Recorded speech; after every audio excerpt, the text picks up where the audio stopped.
신약 성경 202페이지 사도행전 9장 31절 말씀 우리 한 목소리로 읽겠습니다. 시작.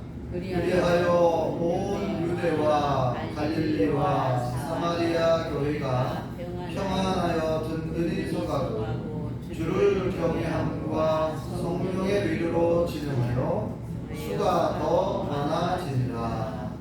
아멘. 할렐루야. 하나님의 크신 목이 함께 하신 줄 믿습니다. 우리 옆사람 같은 사람과 인사하시죠. 반갑습니다. 참 잘 나오셨습니다. 은혜 받읍시다. 네, 우리 홍일순 집사님 오랜만에 뵙습니다.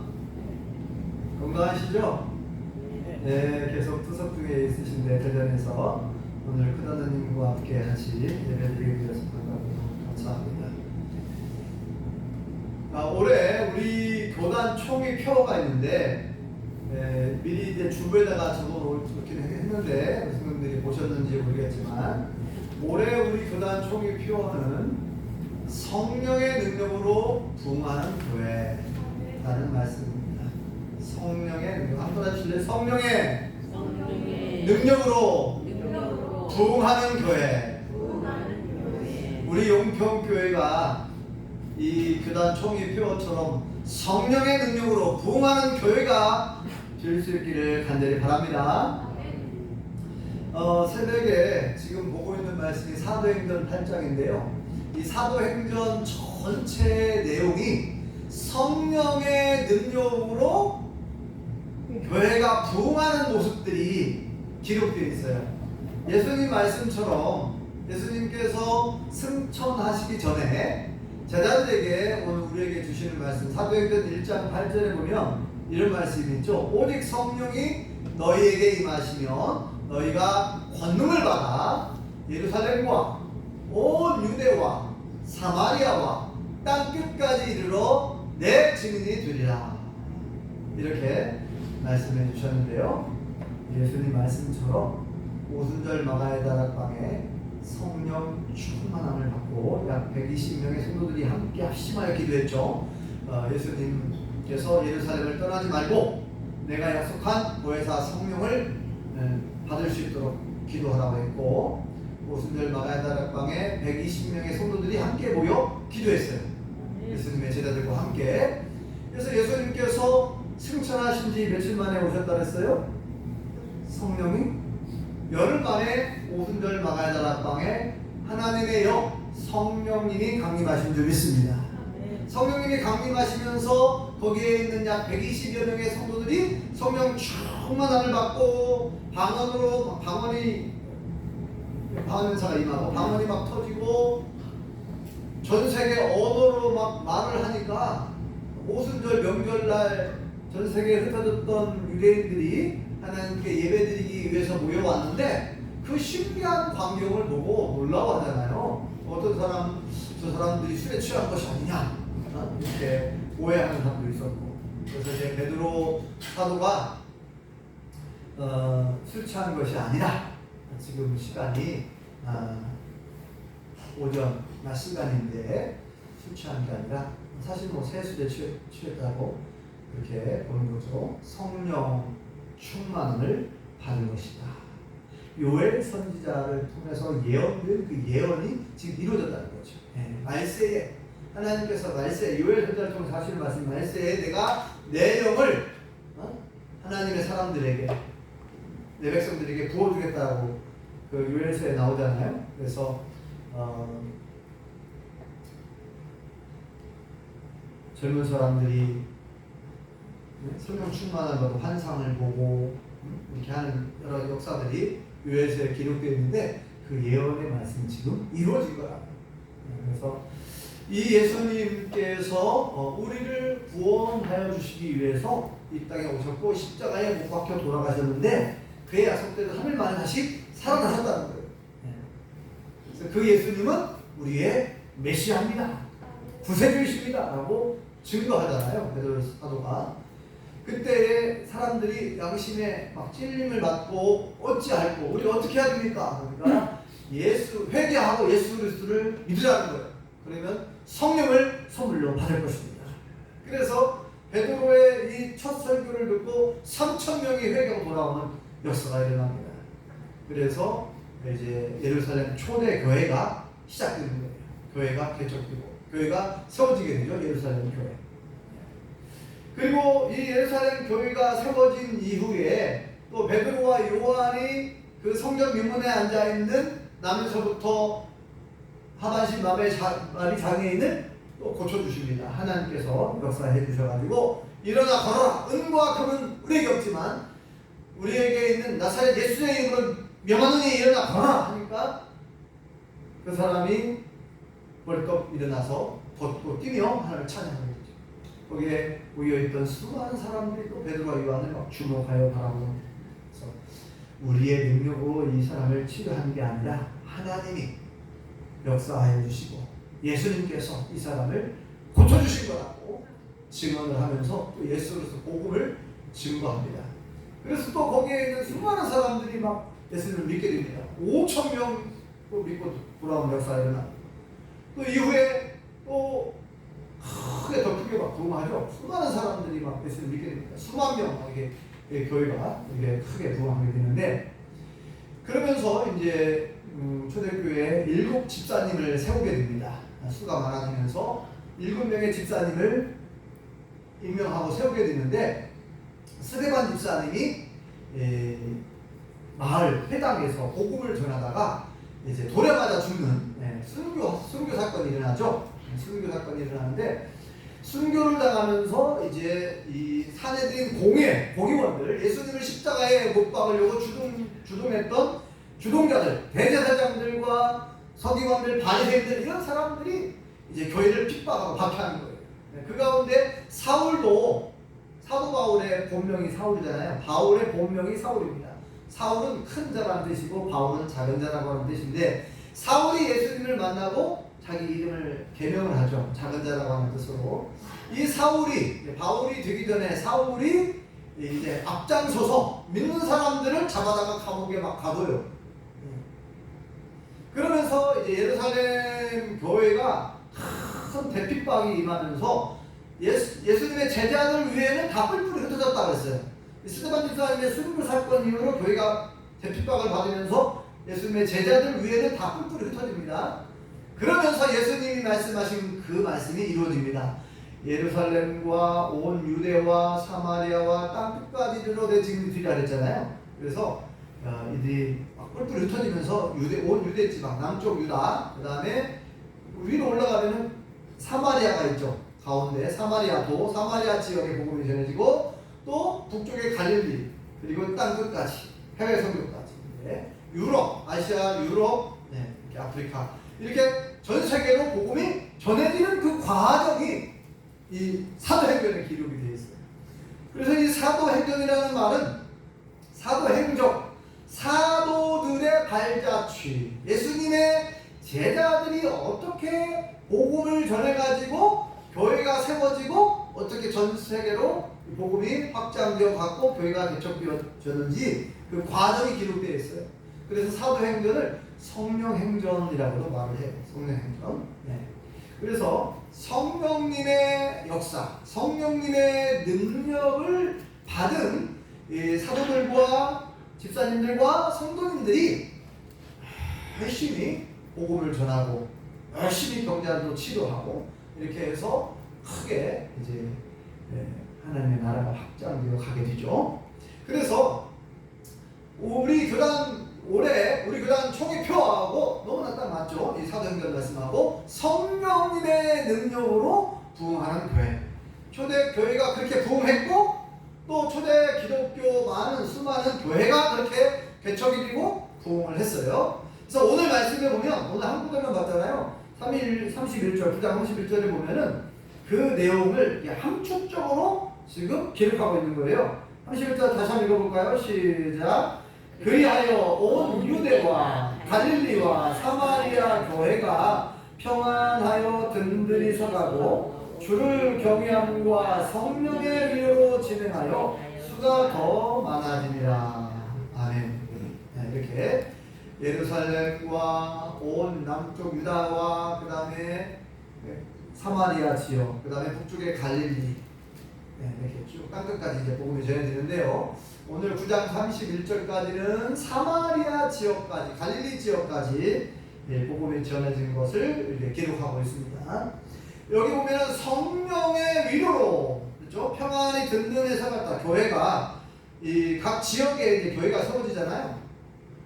남쪽 유대 지방의 예루살렘 교회가 처음 교회가 세워지고, 그 다음에 또 위로 올라가면 북쪽에 사마리아 가운데 정도의 사마리아 지역에 또 복음이 전해지고 거기서 교회가 개척되고, 또 북쪽에 갈릴리, 또 이방인 지역 저 다메섹 안디옥 교회가 세워지게 되고, 안디옥 교회에서 바울과 바나바를 해외 선교사로 파송을 하게 돼요. 그래서 1차, 2차, 3차 전도에 로마까지 복음이 전해지는 그런 역사들이 이제 사도행전에 기록이 되어 있습니다. 28장까지 좀 기록되어 있습니다.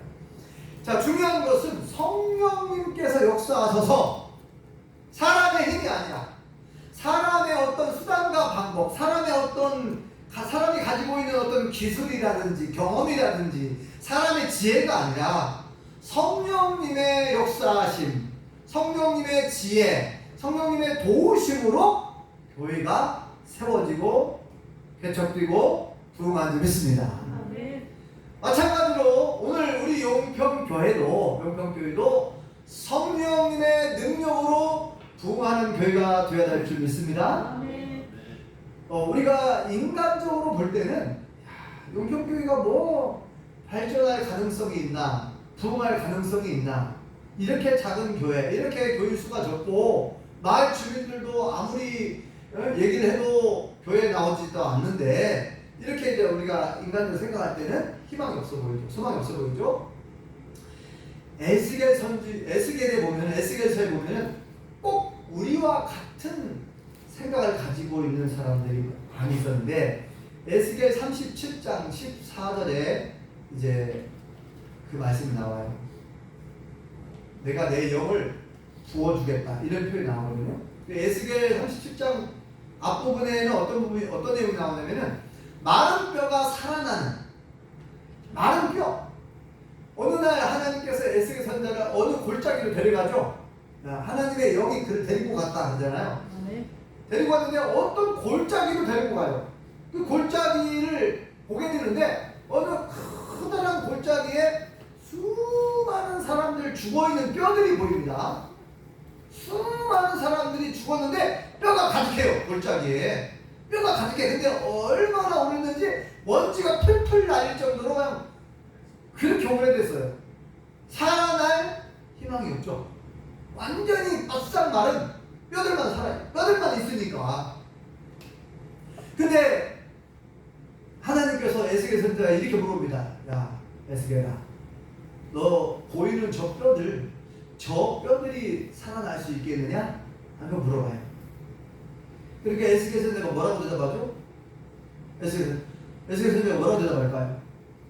우리 같으면은, 아이고 하나님, 저 지금 사람이 죽은 지가 수십 년, 수백 년이 흘러서 이제 뼈가 나오고 완전히 그냥 바짝 말라가지고 먼지가 풀풀 날리는데 어떻게 저 뼈가 살아날 수 있겠습니까? 그렇게 대답할 수도 있죠. 우리 같으면. 글쎄 모르겠네요. 글쎄 모르겠네요. 에스겔 선지자는 뭐라고 대답했죠? 하나님은 아십니다. 저는 잘 모르겠고요. 하나님은 아시는 줄 믿습니다. 하나님은 아신다는 거죠. 네. 저 뼈가 살아날 수 있을지 살아나지 않을 건지 하나님의 계획, 하나님의 마음, 하나님의 결정에 달려있는 거죠. 네. 그래서 주님이 아십니다. 하나님이 아십니다. 저는 모르겠어요. 하나님은 아실 줄 믿습니다. 그런 표현을, 그런 답을 해요. 그러니까 이제 하나님께서 에스겔 선지자에게 하시는 말씀이, 내가 하는 말을 그대로 저 뼈들에게 대언을 하래요. 대언. 뼈들아, 서로 다 이제 하나가 되라. 뼈가 이렇게 다 이제 연결이 되라는 거예요. 뼈들아, 다 이제 이 뼈가 흩어졌으니까, 뼈가 흩어져 있으니까 뼈들아 다 이렇게 연결이 되어라 그래요. 그리고 하는 말이, 이제 힘줄이 생기거라 하고 전해주면 힘줄이 생기래요. 뼈가 달라붙어요. 전부 다 뼈가 막 움직여. 네. 이거 전설의 고해가 아닙니다. 실제로요. 뼈들이 다 이렇게 달라붙어요. 막 뼈가 움직여요. 뼈가 다 붙었어요. 그 다음에 힘줄이 딱 생기다 그래요. 힘줄이 생기게 하나, 힘줄이 생겨라 하고 막 힘줄이 막 생겨요. 힘줄. 네? 막 물렁뼈, 근육 이런 것들이 막 생기는 거예요. 그 다음에 살이 생겨나라 그래요. 살이 생겨나라 하니까 또 살이 다 붙어요. 뼈에. 그 다음에 가죽, 우리 사람의 피부 있죠, 피부. 가죽이 생겨나라 그래요. 가죽이 그 위에 덮이라 그래요. 그러니까 하나님께서 지금 시키는 대로 에스겔은 그냥 하는 거예요, 얘기를. 이제 가죽이 그 살 위에 덮이라 하고 그대로 전해줘요. 그러니까 막 다 덮여요. 사람의 형체가 다 만들어진 거예요. 그 다음에 뭐가 필요하죠? 아담과 하와를 만드실 때, 아담을 만드실 때 어떻게 만드셨어요? 하나님께서 흙으로 사람을 빚었다 그러잖아요. 빚고 그 코에 생기를 불어 넣으셨다는 거예요. 그래서 이제 생기가 들어가야 살아날 수 있는 거예요. 그래서 하나님께서 에스겔 선자에게 생기에게 명하라는 거예요. 생기가 사방에서 모여와서 생기가 그 안에 모든 사람들에게 다 들어가게 그렇게 명령을 하래요. 그래서 하나님 말씀대로 에스겔 선자 그대로 대언을 합니다. 생기야 사방에서 모여와서 이 모든 사람들에게 다 들어가라 그래요. 그러니까 놀라운 일이 벌어졌어요.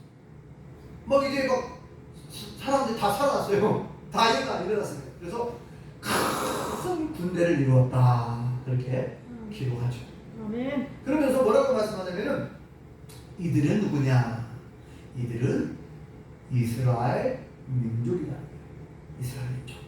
이스라엘 민족이 바벨론의 포로로 바벨론이 쳐들어와서 예루살렘을 다 완전히 파괴시켜버렸잖아요. 예루살렘 성전 안에 있는 금은 기구도 다 빼앗아 갔고요. 성전을 다 불태워버렸어요. 네? 막 예루살렘 안에 있는 많은 귀족들, 왕족들 집을 다 불태워버리고 많은 사람들이 죽고 다치고 또 똑똑하다라고 하는 사람들 있잖아요. 높은 주인들 다 끌고 갔어요. 바벨론. 그러니까 이스라엘은 완전히 폭삭 망했어요. 그래서 아무런 희망이 없는 거예요. 나라가 완전히 망했으니까 이제 끝이다, 끝났다라고 하는 거예요. 그래서 우리는 마른 뼈와 같다. 마른 뼈가 무슨 소망이 있어요? 그런 것처럼 이스라엘 사람들은 스스로 그렇게 생각했단 말이에요. 그런데 하나님은 놀라운 약속을 해주고 계시는 거죠. 에스겔 선지자를 통해서 이렇게 비전을 보여주는 환상을 통해서 앞으로 이렇게 이스라엘 민족이 살아날 거라, 회복될 거라는 거예요. 포로로 끌려간 이스라엘 민족들 아무 힘이 없는 것 같지만 70년이 예레미야 선지자를 통해서 약속하시기를 70년이 차면 다시 돌아오겠다 그랬잖아요. 그래서 하나님의 약속 그대로 70년 포로로 끌려간 70년 후에 이스라엘 백성들 다 고토로 고향으로 돌아온 줄 믿습니다. 그래서 나라가 다시 재건되잖아요. 예루살렘 성전도 다시 건축하게 되고. 네. 그래서 이 에스겔 37장에 마른 뼈가 살아난 그 역사가 바로 하나님의 역사, 성령님의 역사로 일어났습니다. 그러니까 오늘날 전국에 수많은 이 교회들, 특히 이 작은 교회들, 시골, 이 시골에 있는 이런 농촌에 있는 많은 교회들이 어렵잖아요. 다 그만하고 점점점 고령화지고 농촌은 점점점 고령화지고 연세 드시는 많은. 그래서 이제 내가 이 나이에 내가 지금 80이 넘었어요. 내가 90이 넘었어요. 내가 이 나이에 무슨 기도를 하고 내가 이 나이에 무슨 봉사를 하고 내가 이 나이에 어떻게 전도하겠습니까? 이렇게 생각할 수 있잖아요. 그리고 우리같이 이렇게 작은 교회가 어떻게 부흥할 수 있냐, 어떻게 마른 뼈와 같은데 이제 과거의 이스라엘 백성들이 그렇게 생각했다는 거예요. 네. 아무런 소망이 없어요. 그래서 사람들이 목회자들마저 교회가 이제는 희망이 없다, 농촌교회는 이제 희망이 없다, 그렇게 말하는 사람들이 많아요. 네.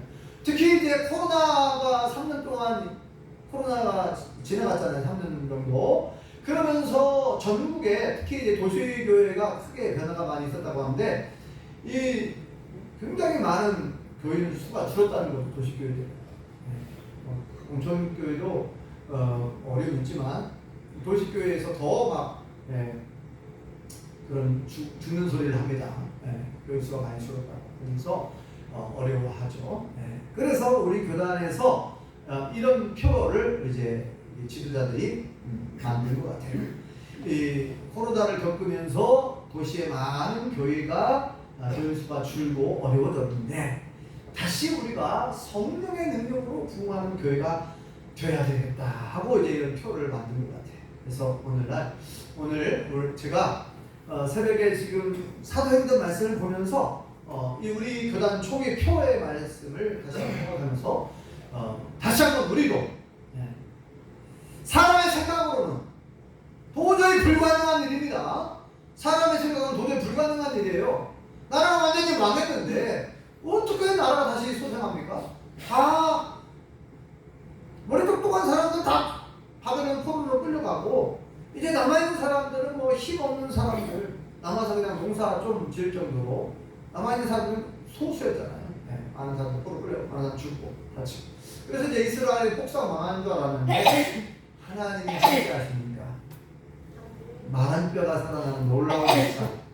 마른 뼈도 살아나는데 하나님은 무에서 유를 아무것도 없는 가운데서도 하나님은 창조하시는 분이잖아요. 아멘. 그러니까 하나님이 함께 하시면 능치 못할 일이 없는 줄 믿습니다. 아멘. 그러니까 우리 용평교회 저와 우리 모든 성도님들도 절대로 실망하지 말고 절망하지 말자는 거죠. 왜요? 하나님은 어제나 오늘이나 내일이나 동일하게 전능하신 하나님이실 줄 믿습니다. 아멘. 하나님이 역사하시며 능치 못할 일이 없는 줄 믿습니다. 아멘.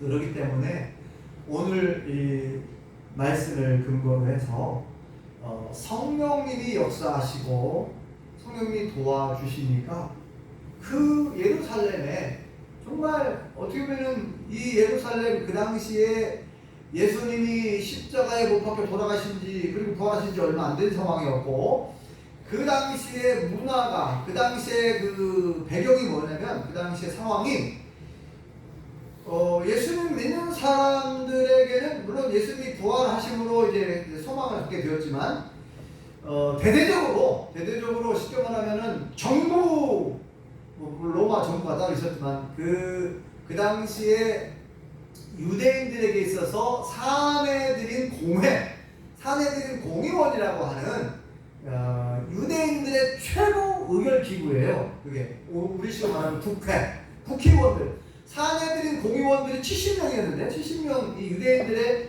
최고의 랍비, 그죠? 성경 박사들, 뭐 대제사장과 서기관들, 사두개인, 바리새인들 높은 주위에 있는 사람들이 사내들인 공의원들인데 이 사내들인 공의원들이 이스라엘을 지배하고 있는 거예요. 영적으로나 신앙적으로나 이렇게 지배하고 있어요. 물론 정치적으로는 로마 빌라도 총독이 다스리고 있지만 그러니까 그 상황에서 예수님을 그 사람들이 사내들인 공의원들이 앞장서서 예수님을 십자가에 못 박아 죽였는데 복음을 전한다는 거는 이건 정말 어려운 일이에요. 그래서 예수님 믿는 사람들 잡아다가 막 감옥에 가두고 얼마나 큰 핍박이 일어납니까? 그러나 성령님이 함께 하시니까 성령 받기 전에는 보세요. 우리가 알다시피 예수님의 제자들을 보면 성령 충만 받기 전에는 힘이 없더라고요. 아무리 막 떠들고 장담을 하고 큰 소리로 막 얘기하고 주님 내가 주님과 함께 죽을지언정 절대로 주님을 부인하지 않겠습니다. 어떻게 저희들이 우리의 스승 되시는 예수님 선생님을 부인하고 배신할 수 있겠습니까? 베드로가 얼마나 자신 있게 얘기했습니까? 절대로 주님을 부인하지 않겠습니다. 주님과 함께 차라리 죽겠습니다. 목숨 걸고 지켜드리겠습니다. 하는데 몇 시간 후에 베드로가 예수님을 3번 모른다고 부인하고 저주하고 맹세까지 했잖아요. 다 제자들이 뿔뿔이 흩어져 도망가 버렸어요. 그러니까 아무런 성령 충만 받게 되면 아무런 능력이 없어요, 제자들이. 그런데 성령 충만 받은 이후에 제자들의 모습이 확 달라졌죠. 복음을 전파 다 순교하잖아요, 나중에. 다 복음을 전파 다 순교하는데 그래서 성령 충만함을 받은 제자들이 또 집사님들과 성도님들이 성령 충만함 받은 이후에는 스데반 집사님도 순교하고 그죠? 복음을 전혀 핍박과 박해에 굴하지 않고 단디 복음을 전파하고 주님을 증거하는 걸 볼 수가 있습니다. 네. 성령 충만함을 받은 이후에 달라진 모습이죠. 네. 그래서 중요한 것은 우리 용평교회가 성령님의 능력으로 부흥하는 교회가 되기 위해서는 나 한 사람 한 사람이 먼저 성령 충만한 그리스도인이 되어야 될 줄 믿습니다. 성령으로 하나님의 영으로 충만한 성도님들 다 되시길 바랍니다. 성령 충만한 성도가 되려면 어떻게 해야 될까요? 어떻게 해야 될까요? 기도, 맨 처음에 기도예요. 예수님께서 그랬잖아요. 예루살렘을 떠나지 말고 내가 약속한 보혜사 성령을 기다리라는 거예요. 그러니까 120명의 성도들이 함께 합심하여 막 기도합니다. 그 마가다락방에 한 열흘 정도 기도한 것 같아요. 왜냐면 예수님이 승천하신 지 열흘 만에 성령이 강림하시니까 오로지 막 합심하여 막 기도합니다. 뜨겁게 기도했을 때 성령님께서 강림하신 줄 믿습니다. 마태복음 7장에도 그런 말씀이 나오잖아요. 구하라 찾으라 두드리라 하면서 구하는 자가 얻을 것이고 찾는 자가 찾아낼 것이고 두드리는 이에게 열릴 것입니다. 그리고 구하는 자에게 좋은 것을 주시지 않겠느냐. 네? 너희 하늘아버지께서 하물며 아무리 나쁜 강도라 하더라도 자기 자식에게는 좋은 거 주지 않느냐. 하물며 하늘에 계신 너희 아버지께서 구하는 자에게 성령을 주시지 않겠느냐. 그러니까 구하는 자, 하나님은 인격적인 분이시고 예수님, 성령님도 인격적인 분이셔서 우리가 구할 때, 우리가 원할 때 성령님이 내 안에 들어오시는 줄 믿습니다. 요한복음 14장에 보면 여러 번 말씀드렸지만 성령님께서 우리 가운데 오신 목적이 나와요. 오신 목적이 크게 두 가지인데 첫 번째는 뭐냐면 성령님이 우리에게 오신 이유 뭐라고 했어요? 우리 속에 영원히 거하고 싶대요. 성령님이. 네. 우리가 누구길래 우리 나 같은 사람 성령님이 내 안에 들어와가지고 영원히 거하고 싶다는 거예요. 하나님이 영으로 오신 분이 성령님이신 줄 믿습니다. 그런데 성령님은 하나님이시죠. 예수님은 누구예요? 하나님의 아들. 하나님이 사람의 몸을 입고 오신 분이 예수님이고, 그죠? 그러니까 하나님도 하나님이시고 예수님도 하나님이시고 성령님도 하나님이시죠. 신기하죠? 네. 사람의 논리나 상식으로 이거를 계산하고 해석하려면 어려워요. 그냥 말씀대로 믿는 수밖에 없어. 하나님은 영이신데 눈에 볼 수 없잖아요. 눈으로 볼 수 있는 모습으로 사람의 몸을 입고 오신 분이 예수님이에요. 그 예수님이 다시 영으로 오신 분이 성령님이신 줄 믿습니다. 그래서 성령님을 예수님의 영, 주님의 성령 그러잖아요. 주님의 성령. 자, 그러면 다시 성령님께서 이 땅에 우리 가운데 오신 이유, 우리 속에 영원히 거하고 싶다는 거예요. 우리를 그렇게 사랑한다는 거예요. 우리와 함께 있고 싶다는 거예요. 그런데 과연 내가 하나님과 함께 있고 싶어 하는가? 나는 성령님이 좋은가? 성령님이 내 안에 계신 것이 좋은가? 아니면 성령님을 모른 채 하고 있는가? 성령님은 나와 상관이 없는 분인 것처럼 우리가 살고 행동하면 안 되겠죠? 하나님이 내 안에 계시는데, 예수님이 내 안에 계시고 성령님이 내 안에 계신다고 하는데, 계시고 싶다고 하는데 내가 마음을 안 열면 그분이 들어올 수가 없어요. 내가 나 한 사람 한 사람이 먼저 성령 충만한 사람이 돼야 우리 용평교회가 성령 충만한 교회가 되는 거예요. 그러기 위해서는 하나님이 내 안에 계신 걸 좋아해야 되고, 나와 함께 해달라고 기도해야 되고, 예수님이 내 안에 들어오십시오, 성령님 내 안에 계십시오, 내 안에 들어와 계십시오. 그러면 성령님이 내 안에 계시려면은 내 안에 죄가 없어야 돼요. 왜냐? 하나님은 거룩한 분이니까, 예수님도 거룩한 분이니까, 성령님도 거룩한 분이니까 죄가 있어서는 안 되죠. 먼저 철저히 죄를 자복하고 자백하고 회개해야 될 줄 믿습니다. 철저히 회개하고, 그래서 뭐라고 말씀합니까? 회개하고 예수 그리스도를 믿으라는 거예요. 그러면 성령을 선물로 받으리라. 베드로가 이렇게 설교하잖아요. 성령 충만함을 받으려고 하면 먼저 내 안에 있는 모든 악한 것들을 다 버려야 돼요. 내 안에 있는 죄, 나쁜 생각, 그다음 참 회개하면서 하나님 내가 이런 생각을 했네요. 이런 죄를 지었습니다. 이런 마음을 품었네요. 하나님 용서하옵소서. 남을 미워하는 마음, 싫어하는 마음, 모든 악한 것들을 다 해결해야 돼요. 다 이거 해결해야 돼요. 하나님 앞에 다 내어놓고, 하나님 내가 어떤 사람을 미워했는데 용서하옵소서. 미워하지 말고 원수까지 사랑하라고 그러는데 내가 사랑하지 못했습니다. 이것도 회개해야 돼요. 사랑하게 해달라고 기도해야 됩니다. 그래서 성령님 내 안에 들어와 계십시오. 내 안에 들어오십시오. 성령님 내 마음과 생각을 다스려 주십시오. 내 마음의 생각과 내 행동을 지배하여 주십시오. 성령님의 음성에 귀를 기울이고 하나님의 음성에 귀를 기울여야 되고 하나님의 말씀대로 살려고 해야 되는 거죠. 하나님의 말씀을 사모하고. 왜냐하면 성령 충만한 사람의 특징이 그거예요. 성령 충만한 사람은 하나님의 말씀을 순종하는 사람이거든요. 성경 자체가 성령의 감동으로 기록된 말씀이라고 하잖아요. 그래서 성령 충만한 사람은 하나님의 말씀을 막 사모합니다. 하나님 말씀을 내 마음 그 안에 새기려고 하고 하나님 말씀이 어떤 말씀인지 그 말씀 들으려고 하고 읽으려고 하고 배우려고 하고 그 말씀대로 순종하려고 하죠. 성령 충만한 사람. 그렇게 할 때 성령님께서 역사하시는 거죠. 성령님께서 그럴 때 도와주시는 것이고. 그래서 용평교회 우리 성도인 한 사람 한 사람이 성령의 충만함을 받으라 그랬잖아요. 술 취하지 말라. 이는 방탕한 짓이니 오직 성령의 충만을 받으라. 에베소 5장 8절에 말씀하죠. 성령 충만을 받는다는 것은 성령님께서 내 마음과 생각을 지배하고 다스리는 상태가 되는 거예요. 내 생각대로 내 마음대로 행동하고 살아가는 게 아니라 성령님의 생각, 성령님 주께서 주시는 마음. 그건 뭐예요?